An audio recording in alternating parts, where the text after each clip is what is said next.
नमस्कार। टीडी कहानी voice channel में आपका स्वागत है। हमारी आज की कहानी का नाम है नया सवेरा। बेशरम, शर्म नहीं आती तुझे मुझे मना करते हुए? तेरी हिम्मत कैसे होती है मुझे मना करने की? हर रात यही नखरे करती है। हर रात तुझे बताना पड़ेगा कि पति परमेश्वर होता है। एक तो बेटी पैदा करके दी, उस पर छूने नहीं देगी अपने को। सती सावित्री बनती है।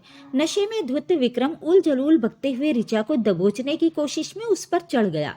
ऋचा की गर्दन पर सिकंजा कसते हुए बोला, यार दोस्तों के साथ तो खूब ही करती है और पति के पास आते ही रोनी सूरत बना लेती है।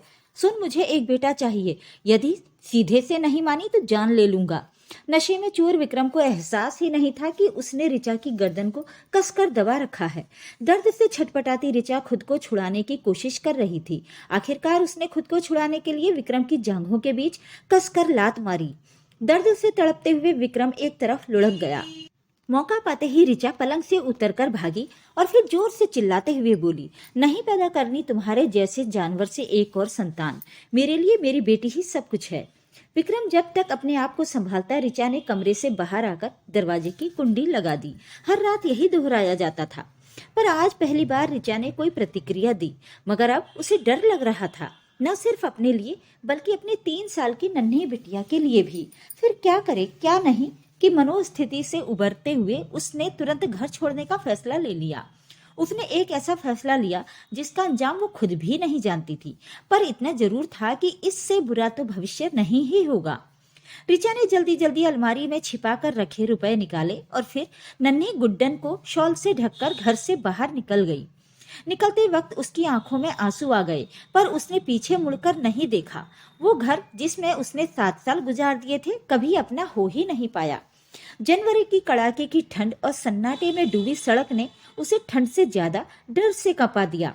पर अब वापस जाने का मतलब था अपनी जान गंवाना, क्योंकि आज की उसकी प्रतिक्रिया ने पति के पौरुष को, उसके अहम को चोट पहुंचाई है और इसके लिए वो उसे कभी माफ नहीं करेगा। यही सोचते हुए ऋचा ने कदम आगे बढ़ा दिए, पर जाए कहाँ, कैसे जाए, सवाल निरंतर उसके मन में चल रहे थे। नन्ही सी गुड्डन उसके गले से चिपकी हुई ठंड से कांप रही थी। आस पड़ोस के किसी घर में जाकर वो तमाशा नहीं बनना चाहती थी। ऑटो या किसी अन्य सवारी की तलाश में वो मुख्य सड़क तक आ चुकी थी, पर कहीं कोई नहीं था। अचानक उसे किसी का ख्याल आया कि शायद इस मुसीबत की घड़ी में वे उसकी मदद करें, पर क्या उन्हें उसकी याद होगी? कितना समय बीत गया है, कोई संपर्क भी तो नहीं रखा था उसने। जो भी हो, एक बार कोशिश करके देखती हूँ, उसने मन ही मन सोचा। आसपास कोई बूथ न देखकर ऋचा थोड़ा आगे बढ़ गई। मोड़ पर ही एक निजी अस्पताल था, शायद वहां से फोन कर सके। सामने लगे साइन बोर्ड को देखकर ऋचा ने आश्वस्त होकर तेजी से अपने कदम उस ओर बढ़ा दिए, पर किसी ने फोन नहीं करने दिया। या प्रतीक जी ने फोन नहीं उठाया तो? रात भी तो कितनी हो गई है, ये सब सोचते हुए ऋचा ने अस्पताल में प्रवेश किया। स्वागत कक्ष की कुर्सी पर एक नर्स बैठी ऊँघ रही थी। माफ कीजिएगा, अपने ठंड से जमे हाथ से उसे धीरे से हिलाते हुए ऋचा ने कहा। कौन है? चौंकते हुए नर्स ने पूछा। फिर ऋचा को बच्ची के साथ देख उसे लगा कि कोई मरीज है, इसलिए अपनी व्यावसायिक मुस्कान बिखेरते हुए पूछा, मैं आपकी क्या मदद कर सकती हूँ? जी, मुझे एक जरूरी फोन करना है, ऋचा ने विनती भरे स्वर में कहा। पहले तो नर्स ने आनाकानी की, फिर उसका मन पसीज गया, अतः उसने फोन आगे कर दिया। गुड्डन को वहीं सोफे पर लिटाकर ऋचा ने प्रतीक जी का नंबर मिलाया। घंटी बजती रही, पर फोन किसी ने नहीं उठाया। ऋचा का दिल डूबने लगा कि कहीं नंबर बदल तो नहीं गया है। अब कैसे वो बचाएगी खुद को और इस नन्ही सी जान को? उसने एक बार फिर से नंबर मिलाया। उधर घंटी बजती रही और इधर तरह तरह के संशय ऋचा के मन में चलते रहे। निराश होकर वो रिसीवर रखने ही वाली थी कि दूसरी तरफ से वही जानी पहचानी आवाज आई। हेलो। ऋचा सोच में पड़ गई कि बोले या नहीं। तभी फिर हेलो की आवाज ने उसकी तंद्रा तोड़ी तो उसने धीरे से कहा, मैं ऋचा। तुमने इतनी रात गए फोन किया और वो भी अनजान नंबर से? सब ठीक तो है? तुम कैसी हो? गुड्डन कैसी है? विक्रम जी कहाँ हैं? ढेरों सवाल प्रतीक ने एक ही सांस में पूछ डाले। जी मैं जीवन ज्योति अस्पताल में हूँ, क्या आप अभी यहाँ आ सकते हैं? ऋचा ने रुंधे गले से पूछा। हाँ मैं अभी आ रहा हूँ, तुम वहीं इंतजार करो, कहकर प्रतीक ने रिसीवर रख दिया। ऋचा ने रिसीवर रखकर नर्स से फोन के भुगतान के लिए पूछा तो नर्स ने मना करते हुए कहा, मैडम आप आराम से बैठ जाएं, लगता है आप किसी हादसे का शिकार हुई हैं। नर्स की पैनी नजरों को अपनी गर्दन पर महसूस कर ऋचा ने गर्दन को आंचल से ढक लिया। नर्स द्वारा कॉफी दिए जाने पर ऋचा चौंक गई। पी लीजिए मैडम, बहुत ठंड है, नर्स बोली। गरम कॉफी ने ऋचा को थोड़ी राहत दी। फिर वो नर्स की दयालुता पर मुस्कुरा दी। इसी बीच प्रतीक अस्पताल पहुंच गए। आते ही उन्होंने गुड्डन के बारे में पूछा। ऋचा ने सो रही गुड्डन की तरफ इशारा किया तो प्रतीक ने लपक कर उसे गोद में उठा लिया। नर्स ने धीरे से प्रतीक से कहा कि लगता है किसी ने ऋचा के साथ दुर्व्यवहार किया है, क्योंकि इनके गले पर नीला निशान पड़ा है। नर्स को धन्यवाद देते हुए प्रतीक ने गुड्डन को और कसकर चिपका लिया। बाहर निकलते ही ऋचा ठंड से कांप उठी। तभी प्रतीक ने उसे अपनी जैकेट देते हुए कहा, पहन लो वरना ठंड लग जाएगी। ऋचा ने चुपचाप जैकेट पहन ली और उनके पीछे चल पड़ी। कार की पिछली सीट पर गुड्डन को लिटाते हुए प्रतीक ने ऋचा को बैठने को कहा, फिर खुद ड्राइविंग सीट पर बैठ गए।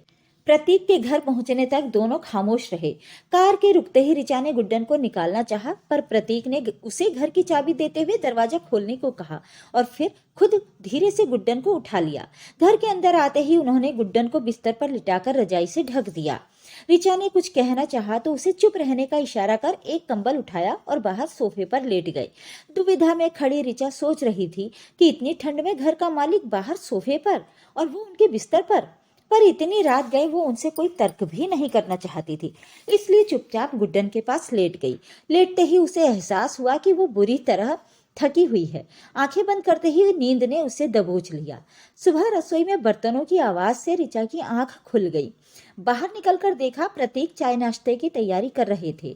ऋचा शॉल ओढ़कर रसोई में आई और धीरे से बोली, आप तैयार हो जाए, मैं ये सब कर देती हूँ।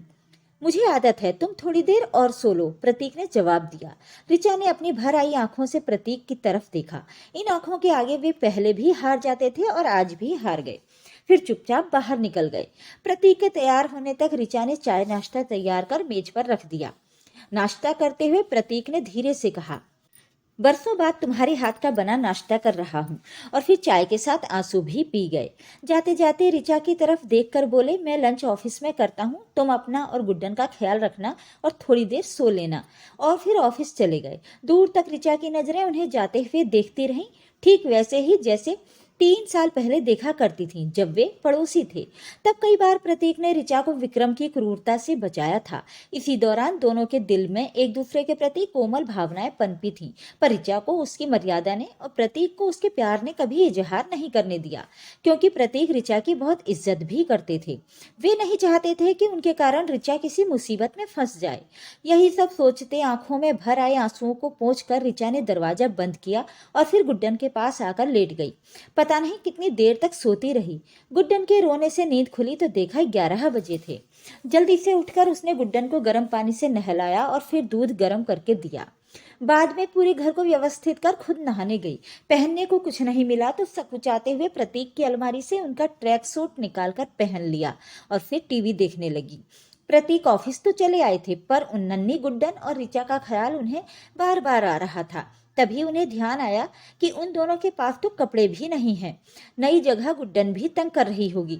यही सब सोचकर उन्होंने आधे दिन की छुट्टी ली और फिर बाजार से दोनों के लिए गर्म कपड़े, खाने का सामान लेकर वे स्टोर से बाहर निकल ही रहे थे कि एक खूबसूरत गुड़िया ने उनका ध्यान अपनी तरफ आकर्षित किया, तो उन्होंने भी उसे पैक करवा लिया और फिर घर चल दिए। दरवाजा खोलते ही ऋचा चौंक गई। प्रतीक ने मुस्कुराते हुए सारा सामान नीचे रख नन्ही सी गुड्डन को खिलौने वाली गुड़िया दिखाई। गुड्डन खिलौना पाकर खुश हो गई और उसी में रम गई।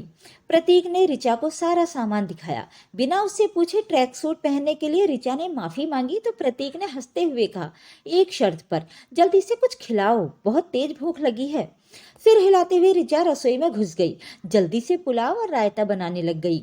जितनी देर उसने खाना बनाया उतनी देर तक प्रतीक गुड्डन के साथ खेलते रहे। एक प्लेट में पुलाव और रायता लाकर उसने प्रतीक को दिया।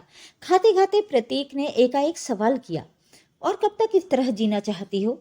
इस सवाल से सकपकाई ऋचा खामोश बैठी रही। अपने हाथ से ऋचा के मुंह में पुलाव डालते हुए प्रतीक ने कहा, तुम अकेली नहीं हो, मैं और गुड्डन तुम्हारे साथ हैं। मैं जानता हूँ सारी सीमाएं टूट गई होंगी, तभी तुम इतनी रात को इस तरह निकली। पत्नी होने का अर्थ गुलाम होना नहीं है। मैं तुम्हारी स्थिति का फायदा नहीं उठाना चाहता हूँ। तुम जहाँ जाना चाहो मैं तुम्हें वहाँ सुरक्षित पहुँचा दूंगा, पर अब उस नर्क से निकलो। प्रतीक जानते थे ऋचा का अपना कहने को कोई नहीं है इस दुनिया में, वरना वो कब की इस नर्क से निकल गई होती। ऋचा को प्रतीक की बेइंतहा चाहत का अंदाजा था और वो जानती थी कि प्रतीक कभी मर्यादा का उल्लंघन नहीं करेंगे, इसीलिए तो वो इतनी रात गए उनके साथ बेझिझक आ गई थी। विक्रम मुझे इतनी आसानी से नहीं छोड़ेंगे, सिसकते हुए ऋचा ने कहा और फिर पिछली रात घटी घटना की पूरी जानकारी प्रतीक को दे दी। ऋचा की गर्दन में पड़े नीले निशान को देखकर प्रतीक की आंखों में आंसू आ गए। तुमने इतनी हिम्मत दिखाई है ऋचा, तुम एक बार फैसला कर लो, मैं हूं तुम्हारे साथ, मैं सब संभाल लूंगा। हाँ में सिर हिलाते हुए ऋचा ने अपनी मौन स्वीकृति दे दी और फिर प्रतीक के कंधे पर सिर टिका दिया। अगले ही दिन अपने वकील दोस्त की मदद से प्रतीक ने विक्रम के खिलाफ केस दायर कर दिया।